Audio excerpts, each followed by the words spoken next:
कुछ लिख रही थी। लिखते लिखते मन में आया कि क्यों ना डायरेक्टली आपको सुनाऊं।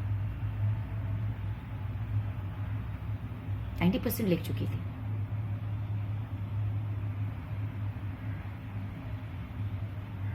सुना देती हूँ पहले क्या लिखा था। आजकल हर कोई हर जगह डिप्रेशन की बात कर रहा है। हर जगह सोशल मीडिया हो, दोस्त यार आपस में बात करें, परिवार वाले आपस में बात करें, न्यूज चैनल्स हो, हर जगह मन में आ रहा है कि ये सडनली इतना डिप्रेशन क्या है ये डिप्रेशन? या फिर मैं ये कहूं कि किसे नहीं है ये डिप्रेशन? बल्कि सच तो ये है, मैं ये कहूंगी कि आप अपनी प्रॉब्लम्स को, आपके भीतर चल रही जद्दोजहद को, अपने पारिवारिक उतार चढ़ाव को, अपनी जिंदगी के उतार चढ़ाव को खुद पर कितना हावी होने देते हैं, ये मायने रखता है। अगर यहां पे हावी हो रहा है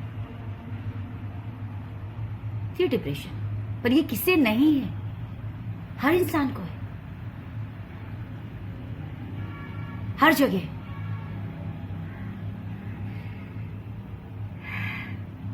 और अगर पुराने दिन याद करूं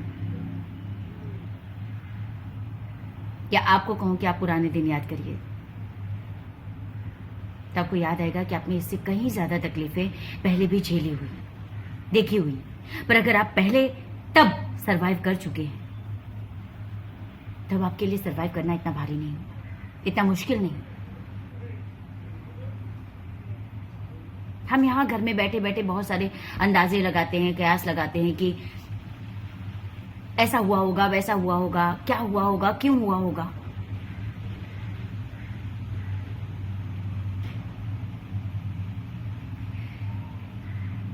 लेकिन जिसके साथ होता है, ये सिर्फ वही इंसान जानता है कि क्या हुआ, क्यों किया उसने ऐसे, उसे करना चाहिए था या नहीं करना चाहिए था। मुझे नहीं पता, ये सिर्फ और सिर्फ उसको पता है। लेकिन मेरा अपना व्यक्तिगत मानना यह है कि आपकी कोई भी प्रॉब्लम, आपकी कोई भी परेशानी, आपका कोई भी कितना भी बड़ा डिप्रेशन आपकी जिंदगी से बढ़कर नहीं हो सकता। मेरा अपना व्यक्तिगत मानना है।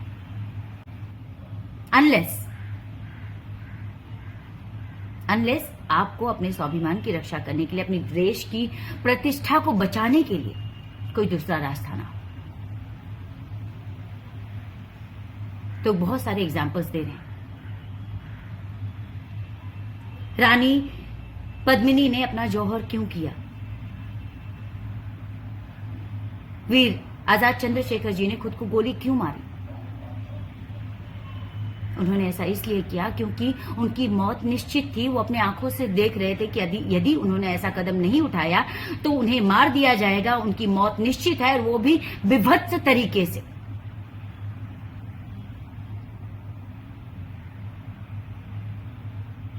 ये निश्चित था, शायद इसलिए किया। खैर, जितनी भी बात करें ये एंडलेस टॉपिक है। एक और बात, हर कोई नेपोटिज्म की बात कर रहा है, मैं भी करना चाहती हूं, मैं भी नेपोटिज्म की बात करना चाहती हूं। नेपोटिज्म कहां नहीं है? हर कॉर्पोरेट सेक्टर में है, फिल्म इंडस्ट्री में है, टेलीविजन इंडस्ट्री में है, हर गवर्नमेंट सेक्टर में है, हर जगह। हर कोई अपने भाई भतीजे, अपनी जान पहचान को पहले प्राथमिकता देता है, देना चाहता है। ठीक है, उनकी अपनी मर्जी, उनकी अपनी इच्छा। पर अगर सिर्फ इंडस्ट्री की बात करूं तो याद करिए उन कलाकारों को जो कि इसी इंडस्ट्री का हिस्सा होते हुए भी, सो कॉल्ड नेपोटिज्म के चलते हुए भी, उनके टैलेंट को दिखाने का उन्हें ऐसा मौका नहीं मिला, प्लेटफॉर्म नहीं मिला। आपने या मैंने उन्हें एक्सेप्ट नहीं किया, उनके टैलेंट को नहीं बिठाया उन्हें सर आंखों पर, इसलिए वो कहीं नहीं है। बहुत से ऐसे नाम अगर आप याद करेंगे तो हजारों की संख्या में ऐसे नाम आपको याद आएंगे, एक दो नहीं हजारों की संख्या में।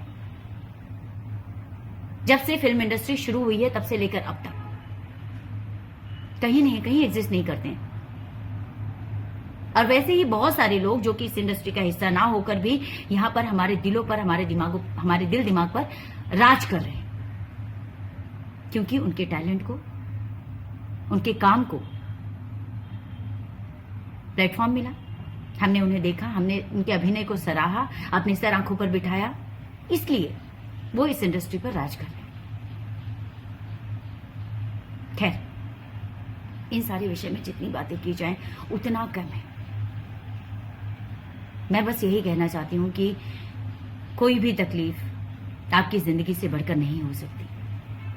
और जब भी आपके मन में किसी भी कारणवश ऐसा कोई ख्याल आए तो प्लीज एक बार सिर्फ अपने लिए नहीं, अपने परिवार के लिए सोचिए।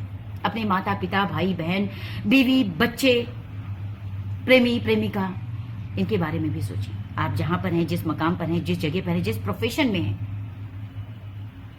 यहां पर आप पैदा होते ही नहीं पहुंचे थे। यहां तक आपको पहुंचाने वाले बहुत से लोग हैं। आपकी खुद की मेहनत, आपका खुद का टैलेंट, आपकी एजुकेशन, आपके टीचर्स, आपके पेरेंट्स, बहुत से लोग। तो क्या आपको ऐसा नहीं लगता कि आप अपने जीवन को प्राथमिकता देते हैं या आप उसमें सफल नहीं हो रहे हैं किसी कार्य में, तो आप खुद को मिटाने का प्रयास करते हैं या डिसीजन लेते हैं? पर आपका जीवन सिर्फ आपका नहीं है, उसमें बहुत सारे लोग शामिल हैं। यदि आप किसी एक काम में सफल नहीं हो रहे हैं तो इसका मतलब ये नहीं कि जिंदगी खत्म हो गई, दूसरा कोई कार्य नहीं। अपना फोकस डाइवर्ट करिए किसी दूसरे अपने उस हुनर पर जिसमें आपको महारत हासिल है। आप वहां पर भी चमक सकते हैं, आप वहां पर भी कुछ बड़ा कर सकते हैं यदि आप चाहें तो।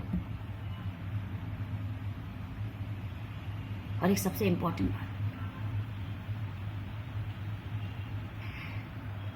किसी भी परिवार के लिए या किसी भी माता पिता के लिए इससे बड़ी दुख की बात और कुछ नहीं हो सकती इस दुनिया में कि उनके अपने बच्चों का जनाजा उनके कंधों पर जाए। यदि आप अपना नाम कमाना चाहते हैं तो आपके नाम के साथ आपके पिता, आपकी माता, आपके भाई बहन का भी नाम जुड़ा हो। आपको कोई हक नहीं कि आप खुद को तो मिटाएं, उनके नाम पर, अपने परिवार पर प्रश्न चिन्ह लगा दें। आपके जाने के बाद आपकी जिंदगी का पोस्टमार्टम प्याज की तरह छिलके निकले। आप एक बार जाते हैं, पर आपके बाद आपके माता पिता रोज रोज रोज रोज रोज उन्हीं चीजों को देखकर मरते हैं। आपको कोई हक नहीं। वंस अगेन, आपकी जिंदगी से बढ़कर कोई चीज नहीं हो सकती इस दुनिया में। तो लव योरसेल्फ, अपना ख्याल रखें, परिवार का ख्याल रखें। पहली प्राथमिकता खुद को और उनको दें।